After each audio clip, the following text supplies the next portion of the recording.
जय महावीर, जय आदिनाथ जी महाराज। मैं आज बड़ा भाग्यशाली हूँ कि मुझे परमान सागर जी महाराज के तपस्वी समाज को, दुनिया के अंदर हमारी एक संस्कृति को एक नई दिशा देने वाले, जज्बा देने वाले, हौसला देने वाले, राष्ट्र के लिए, धर्म के लिए आज उन्हें मुझे उनके चरणों में आने का अवसर मिला। हे महाराज जी, हम अपने लिए मांगते हैं, परिवार के लिए मांगते हैं, अपने व्यापार के लिए मांगते हैं।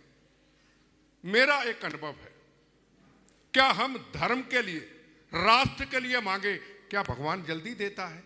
उसका मैंने एक जिंदगी में अनुभव किया। जिस तरीके से यहां पे भगवान महावीर जी के पवित्र स्थान के ऊपर कुछ शरारती लोगों ने शरारत करने की कोशिश की, इसी तरीके से राम जन्मभूमि, राम सेतु, मैंने कसम खाई जब कहा कि राम सेतु तो है ही नहीं। मैं हनुमान चालीसा सुबह पढ़ता, हर महीने हनुमान जी सब मंदिरों में जाता। मैंने हनुमान चालीसा पढ़ते पढ़ते कहा, हे हनुमान जी महाराज, ज्ञान गुण सागर जब आया, मुझे याद है उनका प्रवचन, या तो आपका राम सेतु टूटने नहीं दूंगा, जहाँ आपके मंदिरों में जाना छोड़ दूंगा, आपके साथ राजनीति नहीं करूंगा। और चला गया 21 तीर्थों का, कुओं का स्नान करके, राम सेतु का स्नान करके कसम ले ली, जिस दिन को राम सेतु टूटेगा, बम्बों से बचा हुआ शरीर का हिस्सा आपके चरणों में दे दूंगा। और 1 साल तक नींद नहीं आई कि मौत आएगी कैसे, क्योंकि मौत से यारी, मौत आएगी कैसे। जब आए नरेंद्र मोदी जी तो पहला फैसला हुआ कि राम सेतु नहीं टूटेगा। ये मेरा अनुभव हुआ। मैं यही सवाल करना चाहता हूं, क्या हम धर्म के लिए, राष्ट्र के लिए मांगते हैं? क्या हमें जल्दी मिलता है, या अपने लिए मांगते हैं वो जल्दी मिलता है? मुझे क्षमा करना, मैं जो सवाल पूछना चाहता हूं। बहुत बहुत अभिनंदन एक बार आप सबको इनका। जोरदार तालियां के साथ अभिनंदन करें हम आदरणीय बिट्टा जी का। और उनका प्रश्न भी जो है बहुत महत्व। आपने बहुत अच्छा सवाल किया कि अपने लिए मांगने की जगह अगर राष्ट्र और धर्म के लिए मांगे तो शायद वो जल्दी पूरा हो जाता है। तो मैं इसके उत्तर में एक ही बात कहूँगा, भगवान बड़े और बड़ा काम करते हैं, छोटा काम नहीं करते। बड़ों का काम बड़ा होता है, छोटा काम वो नहीं करते। वो सोचते छोटा काम तो ये खुद कर लेगा, जो इससे नहीं होगा वो हम करेंगे, इसलिए भगवान से काम कराना है तो हमेशा बड़ा मांगो, छोटा मांगने का काम ही मत करो।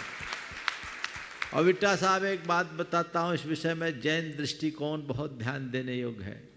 जैनों के यहाँ भगवान से प्रार्थना करने के क्रम में अपने लिए कुछ नहीं मांगा जाता। ऐसा कहा जाता है कि तुम भगवान के सामने अपने लिए कुछ मांग रहे हो तो तुम याचक हो, अपने लिए कुछ मत मांगना। तुम्हें जीवन मिल गया, जन्म मिल गया, तुम सब कुछ पा गए, तुम इतने समर्थ हो कि सब कुछ पा सकते हो। मांगना है, प्रार्थना करना है तो क्या करो, क्षेमम सर्व प्रजानाम प्रभुवतु बलवान धार्मिको भूमिपालः काले कालच च सम्यक वर्षतु मघवा व्याधियो यान्तु नासम दुर्भिक्षम चौरमारी क्षणमपि जगता मास भुज्जीव लोके जैनेन्द्रम धर्म चक्रम प्रभुत सत्यम सर्व सौख्य प्रदायी। प्रत्येक जैन जब भगवान की आराधना करता है तो स्वयं तो अपने लिए कुछ नहीं चाहता, व्यक्तिगत निराकुलता और सारे संसार की शांति, यही उसकी मूल भावना और कामना हो। तो अंत में शांति पाठ करते हुए कहता है, भगवान होवे सारे प्रजा को सुख, मेरे घर में नहीं, सारे प्रजा को सुख, होवे सारे प्रजा को सुख, तिल भर न रहे। वो नीचे चले गए। सोवे सारी प्रजा को सुख, बलयुत हो धर्मधारी नरेशा, होवे वर्षा समय पे तिल भर न रहे, व्याधियों का अंधेसा, होवे चोरी न जारी सुसमय भरते होए न दुष्काल भारी सारे ही देश धारे जिनवर विष को जो सदा सौख्यकारी। तो होवे सारे प्रजा को सुख, मेरे घर में सुख नहीं, और जब सबको सुख मिलेगा तो मुझे मिलेगा ही मिलेगा। इसलिए आपने बिल्कुल सही कहा है, अगर मांगना ही है तो बड़ा मांगो, छोटा क्या मांगना। जब सबको शांति होगी तो मेरा नंबर तो अपने आप आ जाएगा। भगवान के चरणों में स्वार्थी बनकर मत जाना, परमार्थी बनकर जाना।